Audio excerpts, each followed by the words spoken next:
Hey guys, I just wanted to show off what I think is a super powerful tool for web development, something that I have been using throughout this class so far. I think it is far and away better than Notepad++, and that's obviously Visual Studio Code. And downloading it's super simple. You just go to this URL right here.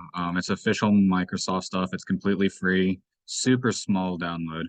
It's a barely bare bones application, and I'll get to that in a second. So you can either hit it up here or just select what you want to download based on your processor. Most people, I just downloaded a 64. And so once you get that installed, just go ahead and open it up and you'll be greeted with a screen similar to this. You might have another tab up here for your first time opening up the application. And out of the box, you won't be able to write any more traditional like code, stuff like C++, C Sharp, Python, you won't be able to write yet because you have to install extensions up here, which is super easy. If you want to install the C++ extension, just type in C++ and you've got one right here by Microsoft. Just download that and you can write C++ files. And it's super simple. And then all of your installed extensions are over here. Luckily, though, for HTML and CSS, you don't actually need any extensions. So you can just use this as a really advanced text editor. So all you really need to do is just go to open folder over here. And another great thing about this is that everything is just over here in your workspace. And I'll show you that in a second. Just hit open folder. I've got my web design one folder on my desktop. Open that up. I'm going to use the HTML1 tutorial, select folder. And now all of the files from that are right here. You can go ahead and exit out of this. That's just more tutorial stuff. You can look at that if you want. I don't think it's that helpful there. I think there are better tutorials online, but if you find it helpful, then that's great also. One of the main reasons that I think that this is better than using Notepad++ is IntelliSense, which is something just in Visual Studio and Visual Studio Code. So open up CT About. If you just click on it, it opens it, but doesn't keep it tabbed. You can keep it tabbed by double clicking. And now even if I open something else, it just creates a new tab up here. So and then obviously that tab, and then you can double click to keep that one. You can tell if it's docked or not if it's italicized.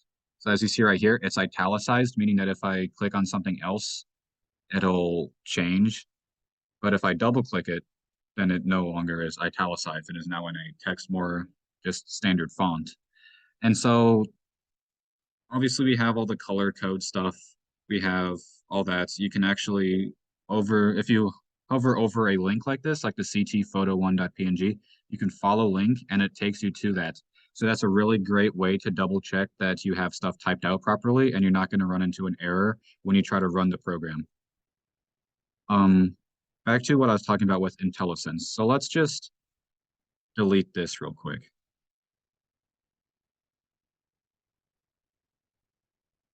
Typing now is super simple. Just do that and it automatically creates that stuff.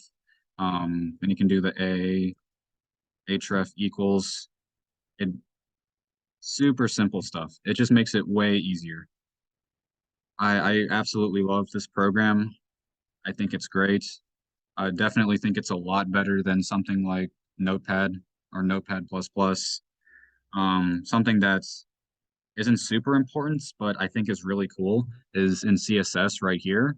You see it gives you a little box that shows you the color that you have for whatever tag you're using for it. And it shows you just a whole color selector with like the hexadecimal up here. And it's just overall a really good, powerful program, especially considering how lightweight this program is. I don't remember exactly, but I think it's like 1 or 2 gigs without any extensions installed. So yeah, if you have any questions, feel free to @ me on the Discord. I'm usually pretty quick about answering those. So that's all I wanted to share. Good luck, guys, and I hope this has been helpful. Okay, so there was a couple things that I forgot to mention that I didn't notice until I was watching this recording. I could have done a better job showing off the IntelliSense Um, so let me see if it actually shows up right here. So we'll do image href equals, and you notice it automatically puts both of the double quotations. That's just like a small quality of life thing. It saves time. You don't have to go back, type another one, or niche it. You can just start typing in the middle immediately. Maybe you don't really care. I just think it's pretty cool, and it saves me time while typing stuff. Um, CT, and there it is. This is IntelliSense. This is a type of it. Um, and again, it just makes it super simple and makes it super easy not to mistype stuff, which is very easy to do. And it's very easy to just completely screw up your whole website and the whole thing just by like forgetting like a period or a semicolon somewhere. So we want CT photo one summer. You can always just keep typing to make it more specific so it lowers the amount of items here. I already found it, so I might as well just put it there. And then we can just do Alt, again, more IntelliSense. You can just do A, L, and then this is a bad example since it's only one more character anyway, but there are situations where it's not one more character and you can just hit Tab and it auto-completes everything. And we don't need an Alt, so we can just close it off. And then that's how IntelliSense works. Another thing I wanted to show off really quickly was how to actually open these files in your browser. Also, this is I will say this isn't as simple as just double clicking it in your file explorer. Also, I keep Control S, that just saves it real quick. If you try to run the HTML without saving it, nothing will be changed from last time you ran it. So just make sure you hit Control S. You can know if it's saved or not because this will be a dot. So if I change something right here, it changes to a dot, and then Control S, and it is back to an X. You can actually open these files by right-clicking on the HTML file you open, or you want to open, go to copy path. You can also use Shift-Alt-C, but I just think it's easier just to do it like this. So copy path, open whatever browser you're using. I prefer Google Chrome because I just like it better. Paste it in there, it'll open up your HTML file.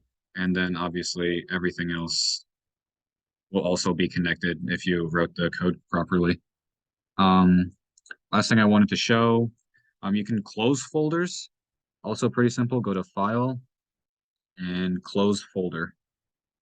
And now you're back to this screen. So I just wanted to add a couple extra things that I forgot to add in the original recording. So that's about it.